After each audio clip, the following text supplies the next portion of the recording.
मुंबईत बसून महाराष्ट्राचं राजकारण हलवणारे 2-3 चेहरे जर कुणी सांगितले तर त्यात एक नाव कायम पुढे येतं, देवेंद्र फडणवीस. पण गेल्या काही दिवसात अचानक राज्यात एक वेगळंच चित्र दिसायला लागलंय. जिथे बघावं तिथे फडणवीसांवर टीका. कोणी म्हणतं मुख्यमंत्री अपयशी, कोणी म्हणतं गृहमंत्री म्हणून फेल, कोणी म्हणतं राज्यात फक्त इमेज बिल्डिंग सुरू आहे. आणि विशेष म्हणजे ही टीका विरोधकांकडून कमी तर महायुतीच्या आसपास फिरणाऱ्या लोकांकडून जास्त होताना दिसते. आणि इथेच महाराष्ट्राच्या राजकारणात संशयाची पहिली ठिणगी पडते. कारण या सगळ्या टीकेच्या केंद्रस्थानी दोन नावं सतत दिसतात, मनोज जरांगे आणि बच्चू कडू. आता वरवर पाहिलं तर हे दोन वेगवेगळे विषय वाटतात. एक मराठा आरक्षणाचं आंदोलन करणारा नेता आणि दुसरा स्वतःला शेतकऱ्यांचा, सामान्यांचा आवाज म्हणवणारा बच्चू कडू. पण राजकारणात योगायोग फार कमी असतात. कारण या दोघांचा एक समान दुवा आहे आणि तो म्हणजे एकनाथ शिंदे.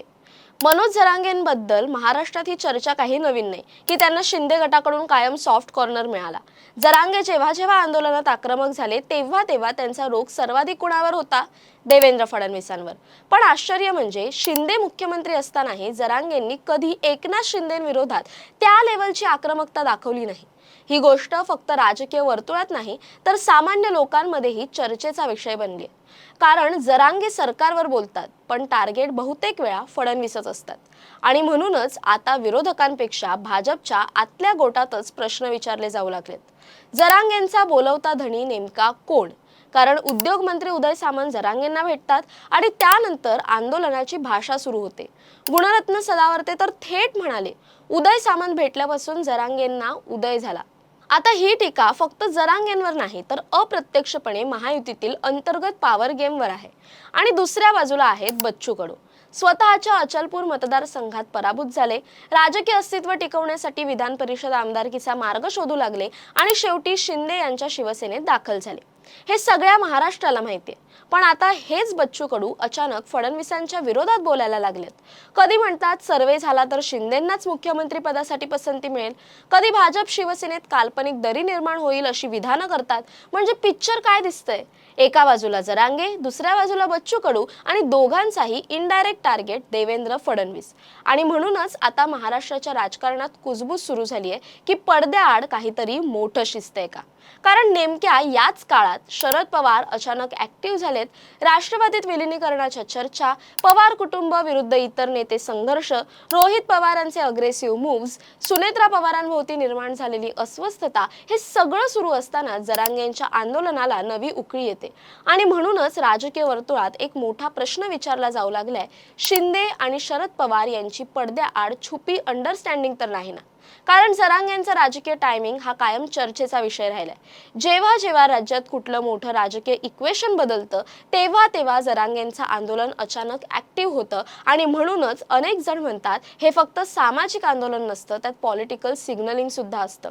विशेष म्हणजे उदय सामंतांचं नाव इथे पुन्हा समोर येतं. आज ते शिंदे गटात असले तरी त्यांचा राजकीय पिंड कुठे पोचला गेला? राष्ट्रवादीत. म्हणूनच महाराष्ट्राच्या राजकारणात आता अनेक धागे एकमेकांना जोडले जातात. एका बाजूला पवारांचं राजकारण, दुसऱ्या बाजूला शिंदेंची महत्वाकांक्षा आणि मध्ये टार्गेट होत आहेत देवेंद्र फडणवीस. पण आता प्रश्न असा, हे सगळं करून नेमकं साध्य काय करायचंय? तर उत्तर सरळ आहे. पुढची 3 वर्ष राज्यात कोणतीही मोठी निवडणूक नाही, म्हणजे सरकार पडण्याचा धोका नाही, मुख्यमंत्रीपद बदलण्याची शक्यता नाही. देवेंद्र फडणवीस पुढची 3 वर्ष मुख्यमंत्री राहणार हे जवळपास निश्चित मानलं जातं. मग अशा वेळी स्ट्रॅटेजी काय असू शकते? तर त्यांची प्रतिमा डागाळा. त्यांच्यावर सतत प्रेशर तयार करा. मुख्यमंत्री म्हणून अपयशी, गृहमंत्री म्हणून कमजोर, असा नरेटिव्ह तयार करा. आणि हे नरेटिव्ह बिल्डिंग करण्यासाठी काही मोहरे पुढे केले जात आहेत अशी चर्चा आता उघडपणे होऊ लागली. त्यात आघाडीवर 2 चेहरे, मनोज जरांगे आणि बच्चू कडू. पण इथे भाजपही शांत बसलेला नाहीये. कारण भाजपला आता हे स्पष्टपणे जाणवायला लागलंय की महायुतीत राहूनच काही लोक नरेटिव्ह वॉरफेअर खेळतायत. म्हणूनच भाजपकडून बच्चू कडूंवर थेट हल्ले सुरू झाले. भाजप प्रवक्ते शिवराय कुलकर्णी यांनी बच्चू कडूंना नौटंकी छाप म्हणत टोला लगावला. म्हणजे आता ही फक्त विरोधक विरुद्ध सरकार अशी लढाई राहिलेली नाही, तर महायुतीच्या आतल्या गोटातच इनविजिबल कोल्ड वॉर सुरू झाल्यासारखं चित्र आहे. आणि महाराष्ट्राच्या राजकारणात अशा कोल्ड वॉरचा शेवट अनेकदा मोठ्या स्फोटात झालाय. पण इथे एक गोष्ट लक्षात घ्यावी लागेल, देवेंद्र फडणवीस हे साधे राजकारणी नाहीत. महाराष्ट्राच्या राजकारणात अनेक वेळा त्यांना कॉर्नर करण्याचा प्रयत्न झाला, पण प्रत्येक वेळी ते कमबॅक करून बाहेर आले. मुख्यमंत्री नसतानाही राज्याच्या राजकारणाचा सेंटर राहिले आणि आज पुन्हा मुख्यमंत्री आहेत.